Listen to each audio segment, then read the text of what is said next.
This is Ulmus parvifolia, Chinese elm.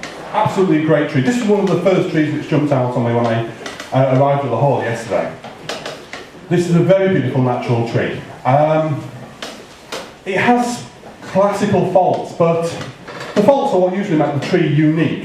To take them away would make a very uninteresting bonsai. If you imagine a bonsai with no faults at all, you would probably just walk straight past it in an exhibition. You wouldn't look at it. There's nothing to interest the viewer. So I'm told this one started as a cutting, which is incredible. I mean, this just shows you, what sort of bonsai you can create from almost nothing. This has gone off. Maybe it's gone off, I don't know. I'm very loud anyway, so I can talk a little bit. Okay, I have a very big voice. Okay, so it's a Chinese elm, as I said. It's been grown originally from a cutting. It has some faults, but we don't want to take those away because they will make the tree uninteresting. There's a few areas that we can improve. The ramification on any deciduous bonsai is the most important thing. It's that's the thing that gives us age. Like we did with the juniper with the small foliage pads, the ramification is the most important thing. If this isn't working, I'll... It is working. Yes. It's just me. Right. Okay. Right. The ramification is the most important thing with deciduous bonsai. It's important not to rush them. The ramification is the thing that makes it look old. I managed to direct the place. The ramification is the most important thing, and we can't rush it. Okay, we have a deciduous bonsai trunk. Okay? The branches will grow very quickly, but we need to let them grow step by step and not rush the bonsai. As I said, we're looking for something that's going to be a bonsai in 15 years' time, not today. So as it throws a shoot out, we need to develop ramification by almost a mathematical division. The tree will happily make long branches, long enough to suit the tree in 1 year. However, that won't give us a mature looking tree.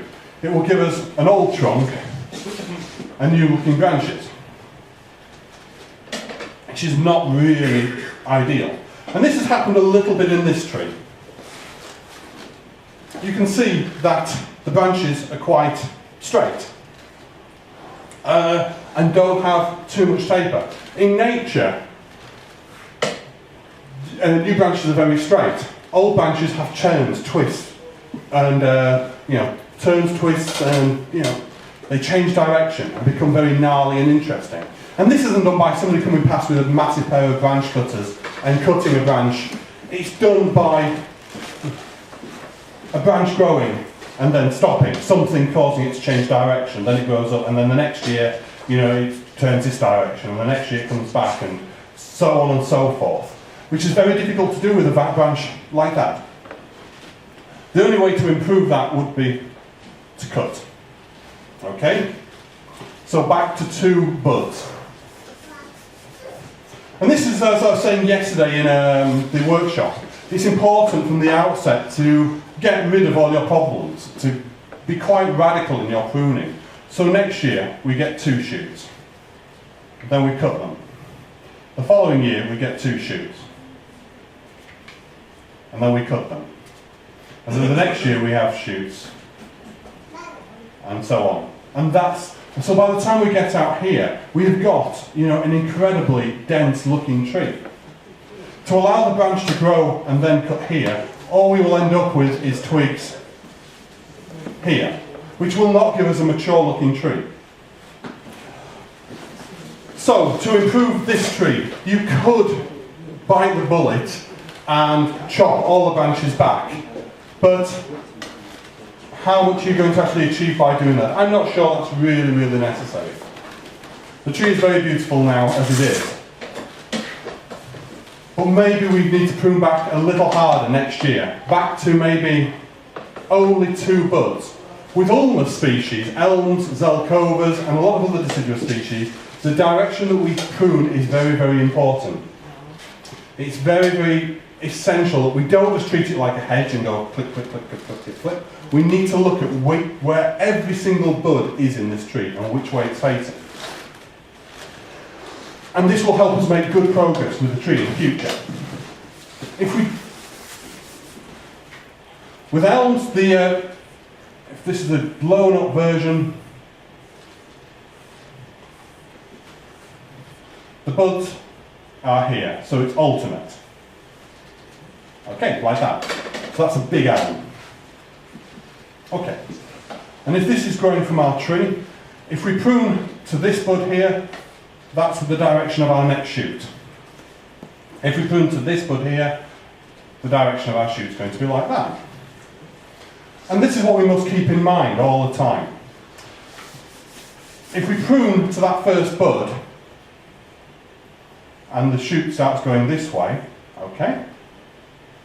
And then we have, next year, we have shoots again, with bud, bud, bud, bud.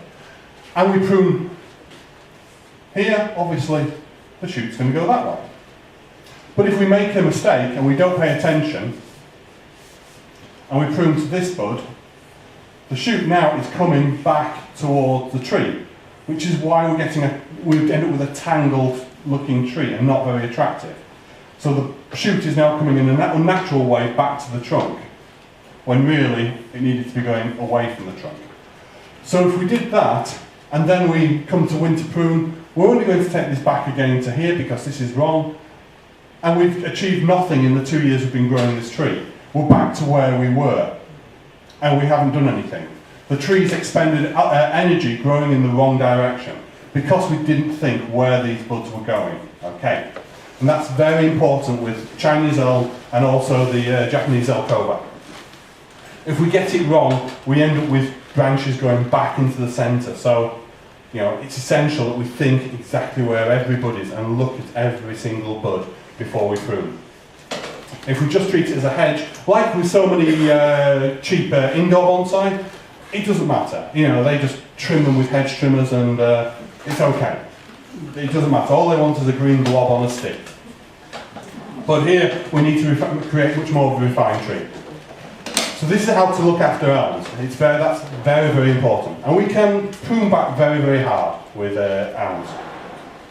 But to improve the form of this tree, maybe the only thing that needs to be addressed really as far as the branches are concerned is this one branch which goes across us. That's all. It starts and just cuts straight across this part of the trunk here, which is not the only unattractive feature of this tree. So maybe that's the only thing that needs addressing.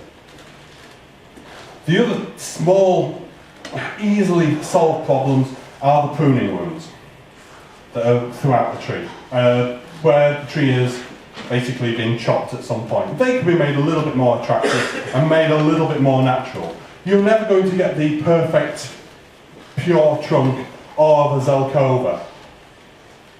You're never going to hide the fact that the tree has been chopped at some point, but we can make that look a little bit more natural just by doing a little bit of carving work to make it look like there was a trunk growing out here. Now it would be laying down on the floor in nature and it's snapped off.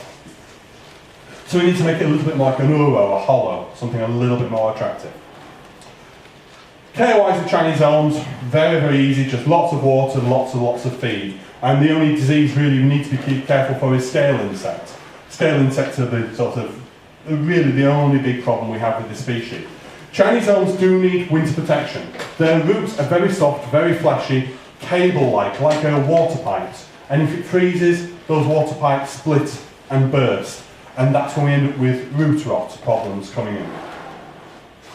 The base is very interesting. It's not a classical base as far as a broom-style tree, but it's very, very suitable for this species of tree, or this shape of tree, and also the pot is a very, very good selection. The pot is very well proportioned. Indeed, the whole tree is very well proportioned for the height, for the size of the trunk, for the width. It's as I said, this is one of the trees which really stood out to me when I came to the exhibition yesterday, and I'm so glad it's here today. Nothing else really is of any great concern, only this branch here, that's all.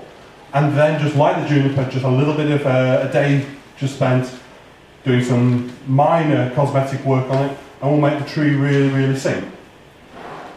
For exhibition purposes, the surface of the soil needs to be totally covered with moss, but you know, you know, that's absolutely fine. Has there been any questions about this tree or in elms or similar species in general? Otherwise, I will just keep talking. But no, there's absolutely no problem with this tree at all. It's just that care taken to how you prune the shoots, it's got to be taken on board. That's all. Some question? Yes. What you're saying about that lower branch coming out from the stem just under. Which one? The one on the right. Oh. Hanging. Yeah, it's the low branch. It needs. But it's coming out from under another branch. Yeah. It's certainly sat underneath here. This branch is quite weak. I think the tree definitely needs it, but doesn't need it as long as this. But it needs to be allowed to grow a little bit stronger first before we prune. You know, the branch needs to be a little stronger. And then pruned back and be in this position here. It's not being overshadowed, as far as I can see, with anything really much else. It just needs a little bit more strength to hold itself before we can prune that back. But then prune it back, it certainly, you know, to be pruned, it certainly needs it to be in here and just not be as floppy, as flaccid as it is here. It just needs a little bit more strength, and it's been right just to let grow. Often in exhibitions, you could prepare your tree for an exhibition. You don't think about the tree, you think about your picture of you when you're stood by your tree looking very, very proud. And you don't think about what's necessary for the tree. This is why often exhibitions in summer, in July and August, are wrong, because the tree is busy growing as a tree. It needs to put on strength, it needs to be allowed to grow. It needs long branches like this to get strength.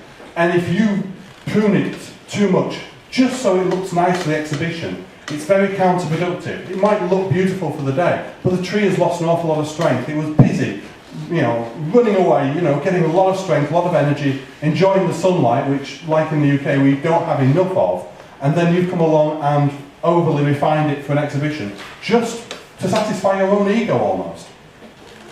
So, this is fine to be left to grow like this, even for an exhibition, because it's better that, and to think this branch is going to strengthen, and 2 years' time it won't look like this, but it will be nice, tight and compact, than to prune it back unnecessarily, and then only have to put that growth on again next year. And if you exhibit it again next year, you'll prune it off again, and it will never ever develop. So, I think this branch is necessary, but it just needs to be a little bit stronger. It crosses from the back, but I don't have any problem with that at all. As I say, this tree has lots of faults in it, but those faults are what make the tree interesting and characterful. As I said, the perfect bonsai would be the most boring bonsai possible. If you go through any Japanese album, all the trees have, I won't say faults, they have sort of idiosyncrasies. They have things that make them unique, and this crossing branch behind makes this tree unique. It makes it unlike every other tree. If it didn't have that, and if you imagine the perfect base of a tree, the perfect taper, well, that's probably not the perfect taper, and the perfect branch setting, so one here, maybe one here, and so on. It'd be bland. It would be like, not enough people see the beauty that there is in imperfection. You don't want to aim for a perfect tree. You want to aim for a natural-looking tree. The beauty of imperfection is what we're sort of looking for. Okay. Okay.